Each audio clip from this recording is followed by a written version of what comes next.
The Grand Chamber was the largest room in the known galaxy.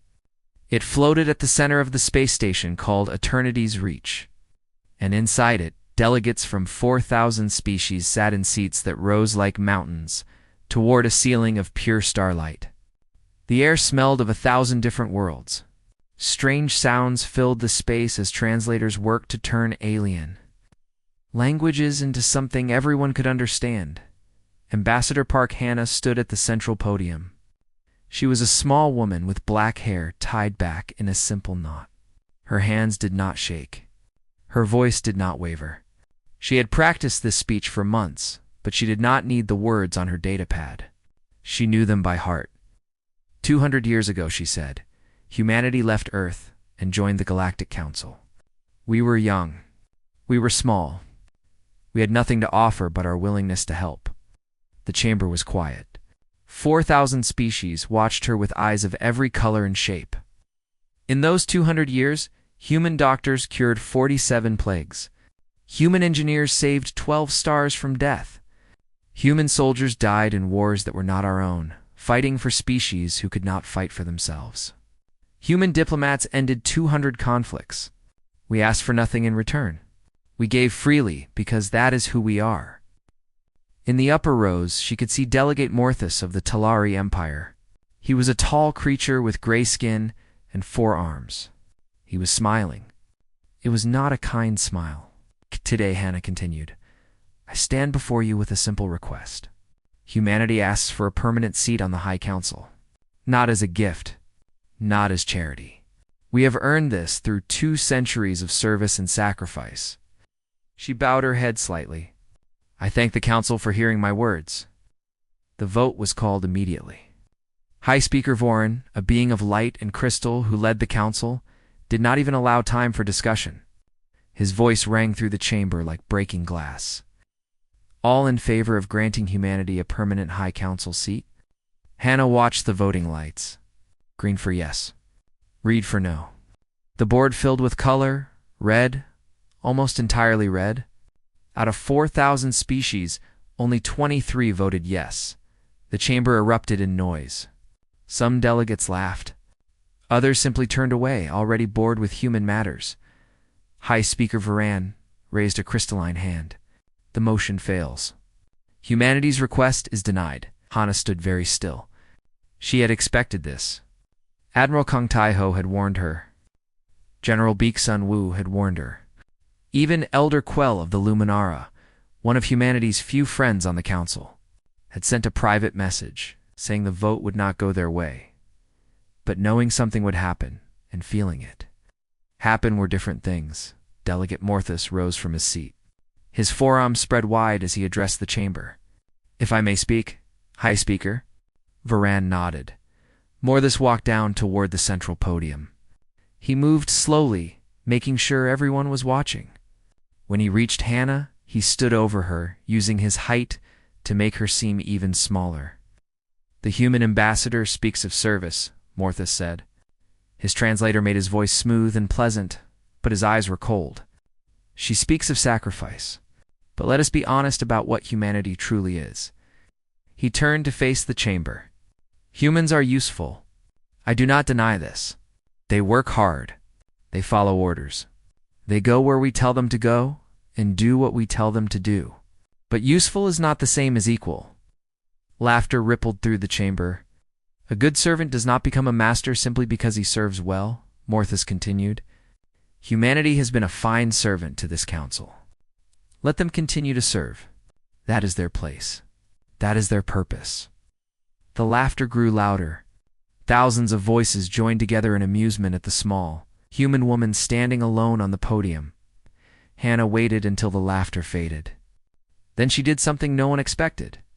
She smiled. It was not a happy smile. It was not a sad smile. It was a smile of someone who has finally understood something important.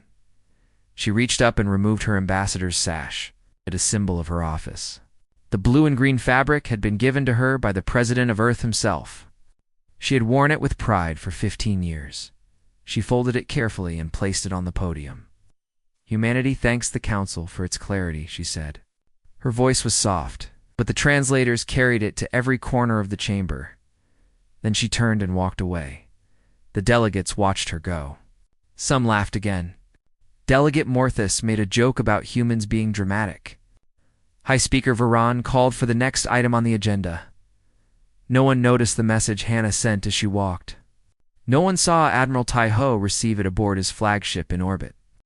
No one heard the orders he gave to the 1,200 ships of the United Human Fleet. "Begin withdrawal protocol," Tai-Ho said quietly. "All ships. All stations. All personnel. We are going home." Outside the station, human ships began to move. Not toward the Council. Away from it, Elder Quell noticed. The ancient Luminara, a being of soft golden light, had lived for 3,000 years. She had seen empires rise and fall. She had watched species destroy themselves with pride and greed. And now, watching the human fleet turn away from eternity's reach, she felt something she had not felt in centuries: fear. She opened a private channel to Hannah's shuttle. "Ambassador, please." "They are fools. Do not let fools speak for us all. There are those of us who know what humanity has given. There are those of us who remember." Hannah's face appeared on her screen. The human woman looked tired, but her eyes were calm. "Elder Hannah said, we stopped letting fools speak for us the moment we left Earth's cradle. We have always known our own worth. We did not need the Council to tell us we were valuable.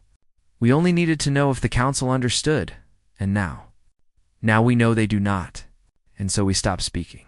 We stop giving. We stop serving." Quell's light flickered with distress. "Ambassador, the galaxy needs humanity. You cannot simply leave." Hannah was quiet for a moment. When she spoke again, her voice was gentle but firm. "The galaxy had humanity, Elder. For 200 years, the galaxy had everything we could give, and the galaxy laughed at us for giving it. So now, the galaxy will learn what it means to be without us." The channel closed.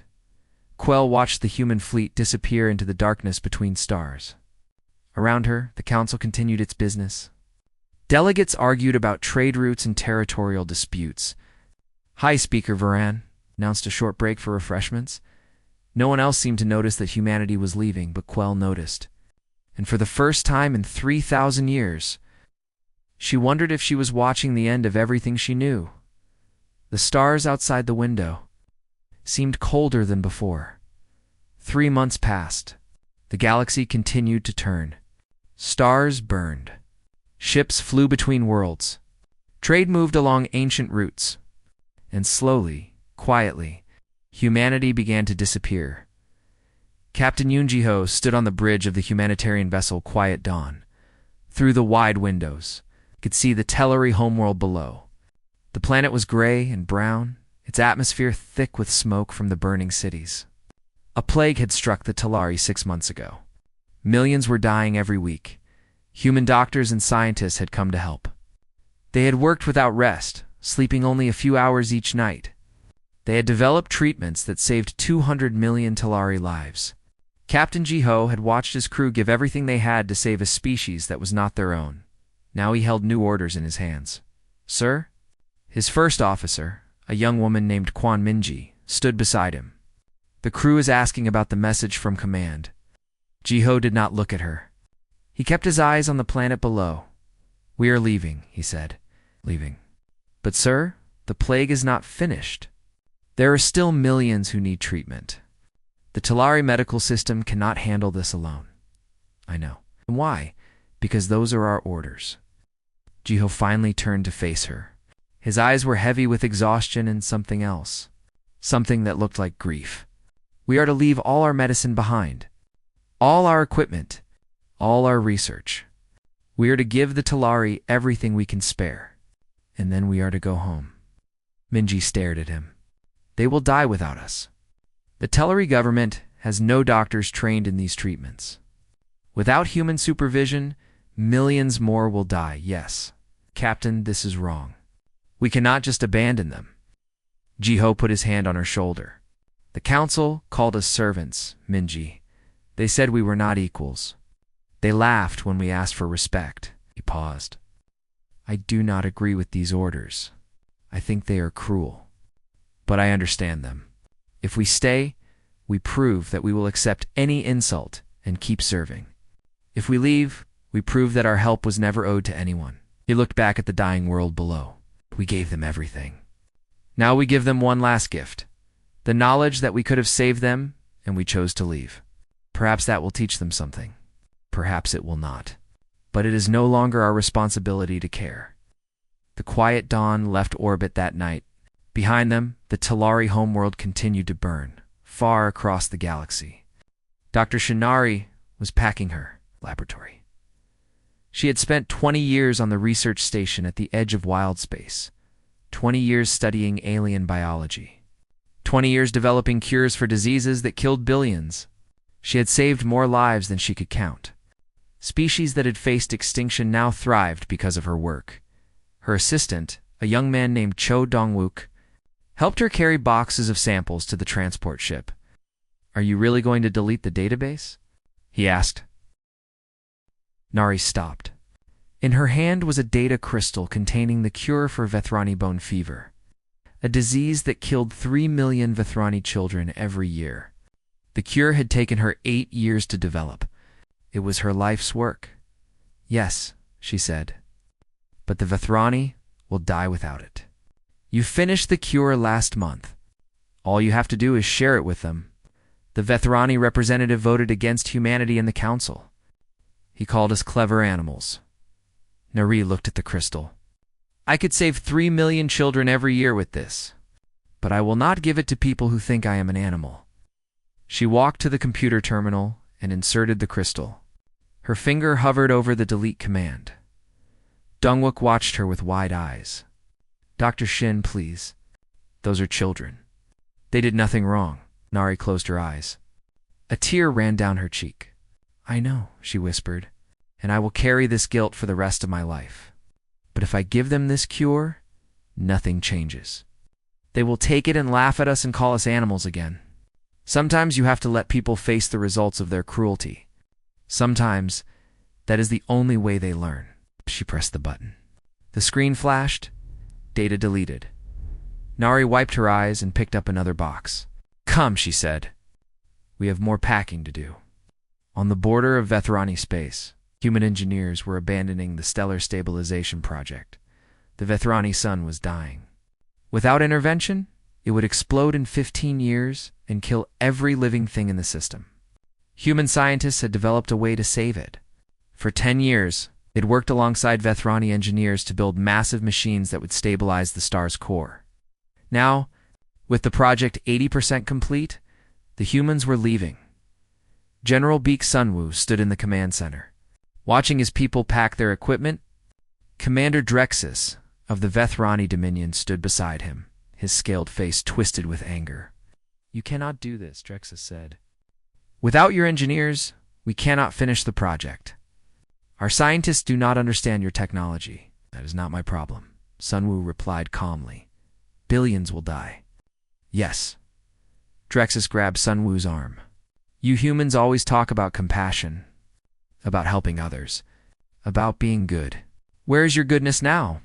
Sunwoo looked down at the clawed hand on his arm. He did not pull away. He did not show fear. Our goodness was laughed at, he said. Our compassion was mocked. Our help was taken for granted. "You asked where our goodness went?" He met Drexus's eyes. "You killed it. All of you. Every joke, every insult, every vote against us. You killed our desire to help you." He removed Drexus's hand gently but firmly. "We are not leaving because we hate you, Commander. We are leaving because we finally love ourselves enough to stop letting you hurt us." The last human transport left the station that evening. Behind them, the dying sun continued to burn, a little dimmer each day. The Galactic Council met to discuss these events. High Speaker Varan called it a temporary tantrum. Delegate Morthus joked that the servants will return when they get hungry. The chamber laughed. Only Elder Quell remained silent. She had begun researching human history, human contributions, human sacrifices. What she found kept her awake at night. She tried to present her findings to the council. She showed them numbers, records, evidence of everything humanity had done for the galaxy. High Speaker Varan waved her away. "They will return," he said. "Humans are soft. They cannot watch others suffer. Their guilt will bring them back." Quell looked at the empty seats where the human delegation once sat. "I do not think guilt works the way you believe it does," she said quietly. "I think we have made a terrible mistake." No one listened to her. No one ever listened until it was too late. 1 year after, Ambassador Park Hannah walked out of the Grand Chamber. The galaxy discovered what silence truly meant. Human space had become a void. On every star map, the region where humanity lived appeared as a dark zone with no signals, no traffic, no communication of any kind. Ships that approached the border found nothing but automated drones that repeated the same message in every known language: human space is closed. You are not welcome. At first, the Council sent diplomats. They returned, confused and frustrated. Their ships had been scanned, turned around, and sent back the way they came. No human had spoken to them. No human had even acknowledged their presence. Then the Council sent merchants, hoping that trade would open doors. They found the same wall of silence. Human stations that once welcomed visitors from across the galaxy now sat dark and empty on the border. The lights were off. The docking bays were sealed. It was as if humanity had simply vanished. High Speaker Varan grew impatient. He ordered a formal delegation to demand an explanation. The delegation's ship was allowed to enter human space for exactly 1 hour. They saw nothing but empty stations and silent planets. Then their navigation systems were wiped, and they were guided back to the border by drones. They could not have found their way back to human space if they tried. Commander Drexus of the Vethrani Dominion was not a patient being. His sun was dying. Every day it grew weaker. His scientists had tried to continue the stabilization project without human help, but the technology was too advanced. They did not understand it. They could not make it work. He gathered a fleet of 200 warships and flew to the edge of human space. "I am Commander Drexus of the Vethrani Dominion," he broadcast on all frequencies. "I demand to speak with your leaders. Your engineers abandoned a critical project. Billions of my people will die. You will return and finish what you started, or there will be consequences." The only response was a drone that repeated the standard message: "Human space is closed. You are not welcome." Drexus felt rage burn in his chest. These humans thought they could ignore him. Him, the commander of the most powerful fleet in the Vethrani military. He would teach them what happened to species that defied the Dominion. "Destroy that drone," he ordered. His weapons officer hesitated. "Sir, attacking human property could be considered an act of war. They have already committed an act of war by abandoning us." Fire! The drone exploded in a flash of light. For 3 days, nothing happened.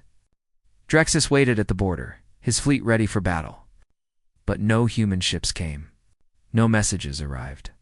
The silence continued.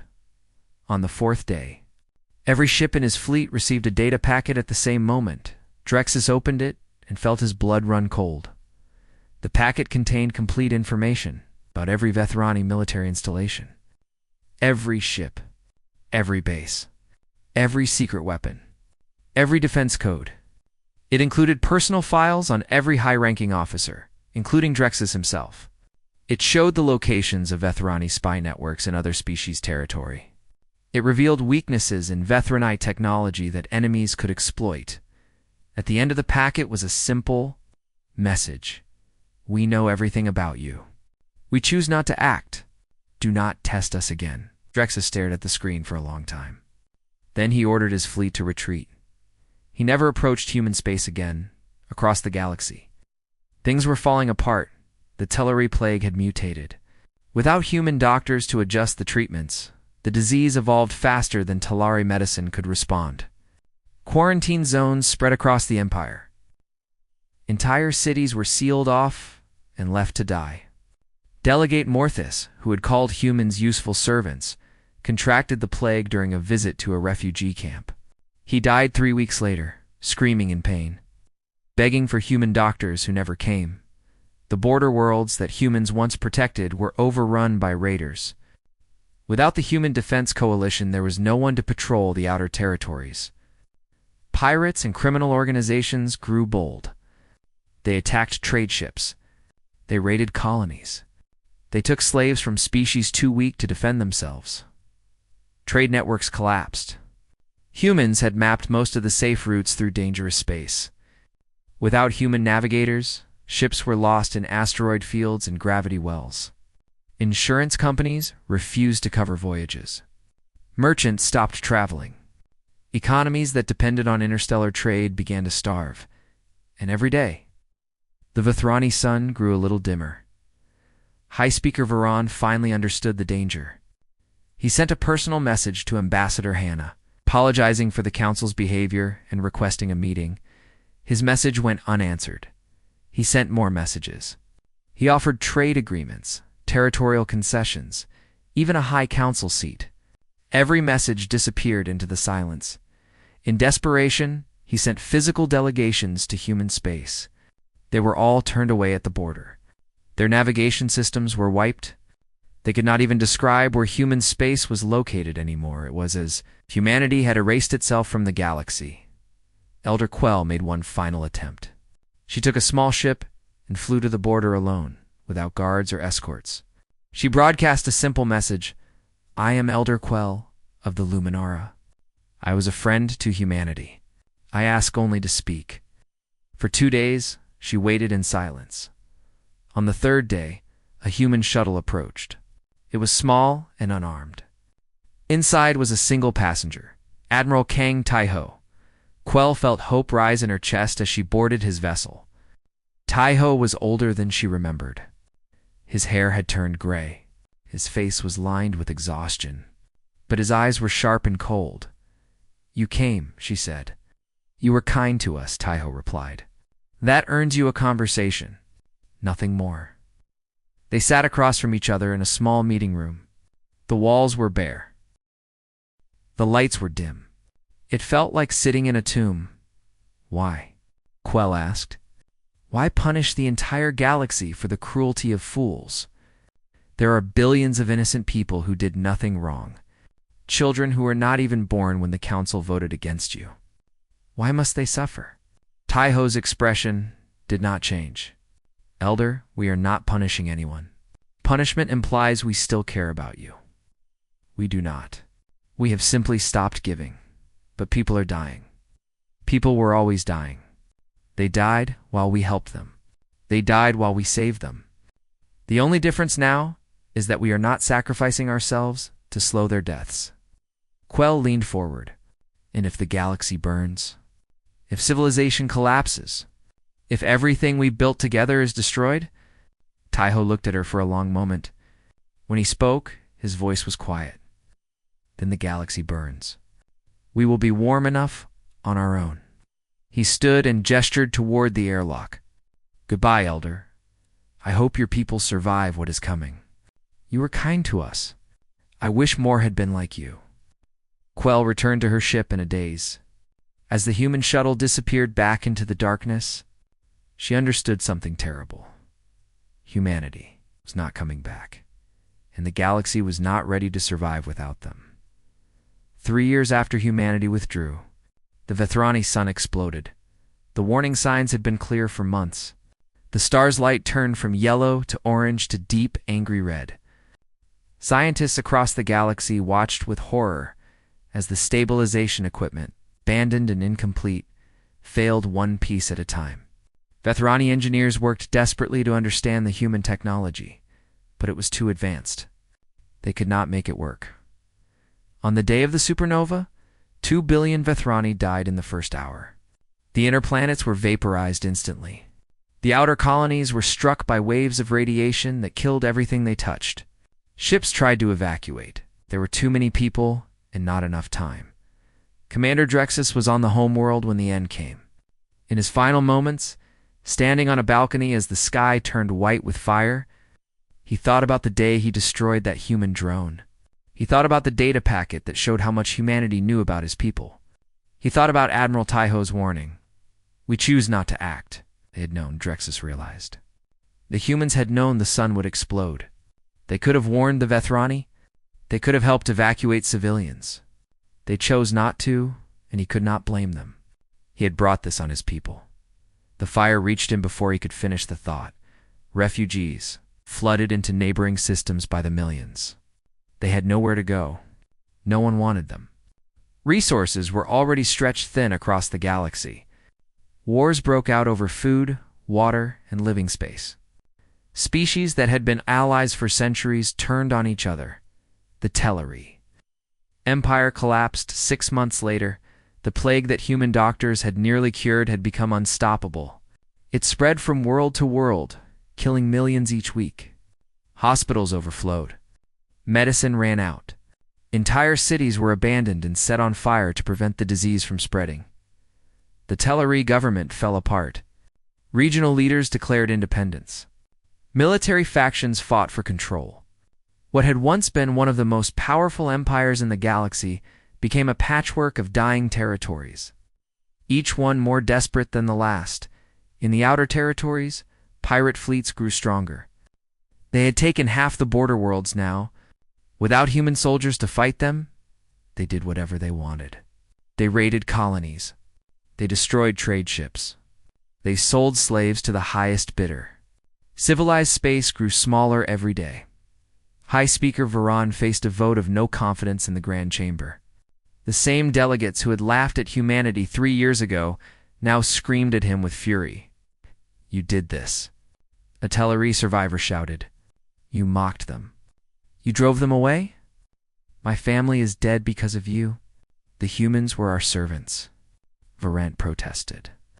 "They should have stayed. They had a duty. They had no duty to us." Another delegate screamed. "We treated them like dirt, and you were surprised they stopped helping us." Before the vote could be completed, Archivist Selene stood and requested permission to speak. Selene was old, even for a Luminara. She had spent the last 3 years locked in the archives, reading every record of human activity in the galaxy. She had not slept properly in months. Her golden light had faded to a dim yellow. "I have prepared a document," she said. Her voice was tired but steady. "I call it What We Lost. I ask that you read it before you vote." She transmitted the document to every delegate in the chamber. It appeared on 10,000 screens at once. The document was 10,000 pages long. It detailed every human contribution to galactic civilization over the past 200 years. The first section listed the plagues that human doctors had cured. 47 diseases that would have killed billions. Species that existed today only because human scientists had worked for decades to save them. The second section described the stellar engineering projects. 12 dying stars that humans had stabilized. Entire solar systems that would have been destroyed without human intervention. The third section documented the wars that human diplomats had ended. 200 conflicts, some of them centuries old, resolved through human patience and skill. The fourth section listed the human soldiers, who had died defending other species. The names went on for 300 pages. Young men and women who had given their lives for people who would later call them servants. The fifth section showed the trade routes that humans had mapped, the technologies they had shared freely, the refugees they had sheltered, the disasters they had responded to. By the time the delegates finished reading, many of them were weeping. Others sat in stunned silence. High Speaker Varan tried to speak, but no words came out. Selene stood at the podium where Ambassador Hannah had once stood. "We did not lose humanity," she said quietly. "We threw them away. We took everything they offered and gave them nothing but contempt. And now we are dying because we were too proud to treat them as equals." She looked around the chamber at the representatives of 4,000 species. Humans were never our servants. They were the best of us, and we were too blind to see it. The vote of no confidence passed unanimously. Varan was removed from power. A new High Speaker was elected, a young delegate who had opposed the treatment of humans from the beginning. The new council drafted a formal apology. They voted to give humanity not just a high council seat, but leadership of the entire council if they wished. They offered territory, resources, anything the humans wanted. They sent the offer to human space, and waited. 1 week later, a response came. It was a single word: no. General Beek Sunwoo received a copy of the Council's apology aboard his flagship. He read it carefully, then handed it to his aide. "What should I do with this, sir?" the aide asked. "Delete it." "But sir, they are offering everything. They are finally giving us what we asked for." Sunwoo stood and walked to the window. Outside, the stars burned cold and distant. "They are not giving us what we asked for," he said. "We asked for respect. We asked to be treated as equals. We asked for this 3 years ago, and they laughed at us." He turned back to his aide. "Now they offer us leadership?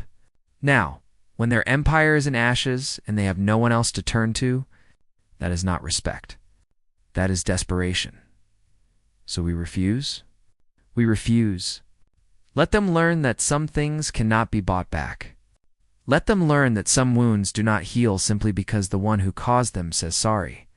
He looked back at the stars. "We gave them 200 years of our best. They gave us laughter and scorn. Some debts cannot be repaid with apologies."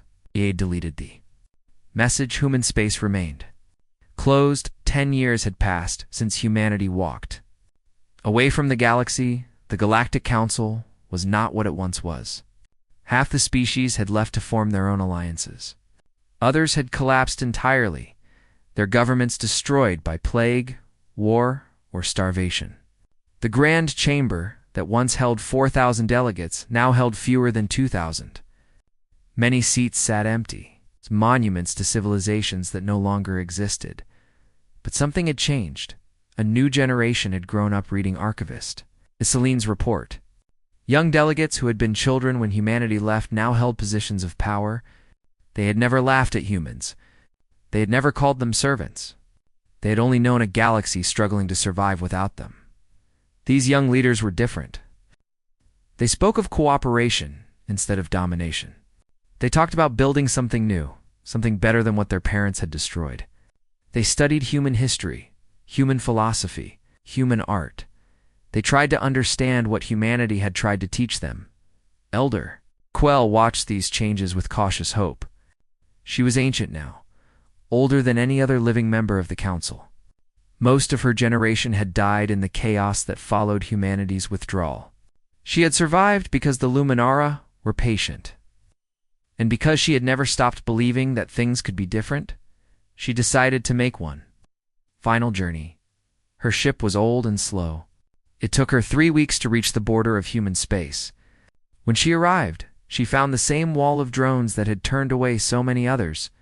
But this time, she did not demand entry. She did not threaten or beg. She simply broadcast a message and waited. "I am Elder Quell of the Luminara. I come not to ask for help, but to share news. The galaxy has changed. The young ones are different. They want to build something new, something worthy of what you tried to give us. I do not ask you to return. I only ask that you listen." She waited for 5 days. On the 6th day, a shuttle approached her ship. Inside was Ambassador Park Hannah. Hannah was older now. Her hair had turned silver, and her face showed the lines of 10 difficult years. But her eyes were the same, calm, intelligent, and filled with a quiet strength. "You are persistent," Hannah said, as Quell boarded her shuttle. "I have lived for 3,000 years, Quell replied. "I have learned that persistence is sometimes the only virtue that matters." They sat together in a small room with windows that looked out on the stars. Hannah poured tea from an old ceramic pot. The smell was strange to Quell, but not unpleasant. "You said the galaxy has changed," Hannah said. "Yes, the young ones. They are different. They grew up reading about what humanity gave us. They know what we lost. They want to do better. Many people say they want to do better. Few actually do." Quell nodded. "That is true. But I have watched these young delegates. They do not just talk. They have built new aid programs. They have changed laws. They have punished those who mistreated weaker species. They are trying, Ambassador. They are truly trying." Hannah was silent for a long moment. She sipped her tea and looked out at the stars. "What do you want from us?" she asked finally. "I want you to consider returning, not as servants, not as supplicants. as equals. As partners in building something better, the Council offered us leadership 10 years ago. We refused. I am not offering leadership. I am offering partnership. We do not want you to save us. We want you to work beside us. Hannah set down her cup. Elder, I spent 15 years serving a council that saw my people as tools to be used. I watched delegates laugh at us while we saved their children and stabilized their stars. I walked out of that chamber carrying the weight of 200 years of thankless service. I know, Quell said softly. And now you want me to go back? I want you to consider it. That is all. Hannah looked at her for a long time. Then she reached into her coat and pulled out something wrapped in cloth. She unwrapped it slowly. It was her ambassador's sash, the one she had left on the podium 10 years ago. I kept it, she said. I do not know why. Perhaps I always knew this day would come. She held the sash in her hands, feeling the weight of everything it represented. We will not return to what was, she said. But perhaps we can help build what could be. 1 week later, the first human ships crossed the border. Captain Yoon Ji-ho commanded the lead vessel. He had renamed his ship from Quiet Dawn to New Morning. It was a small change, but it felt right. A new name for a new beginning. As his fleet approached the meeting point, he saw something that made his chest tighten with unexpected emotion. A fleet of alien ships was waiting for them. Hundreds of vessels from dozens of species, but they were not armed for war. Their weapons were powered down. Their shields were off. Instead, every ship had activated its external lights. They had arranged themselves in a pattern that Ji-ho recognized from human history. It was a welcome formation. An honor guard, sir, his communications officer said, her voice shaking. We are receiving a message from the lead ship. It says, "Thank you for coming home." Ji-ho felt tears in his eyes. He had spent 10 years angry at the galaxy. 10 years certain that they could never change. Now he was watching hundreds of ships light up the darkness just to welcome humanity back. Send a response, he said. Tell them we never left. We were just waiting for you to be ready. On a planet at the edge of Talari space, Dr. Shin Nari sat in a small laboratory. Across from her, Talari scientists worked with equipment she had brought. On the screens around them, data scrolled past. The cure for bone fever. The treatments she had deleted 10 years ago. Now reconstructed and improved.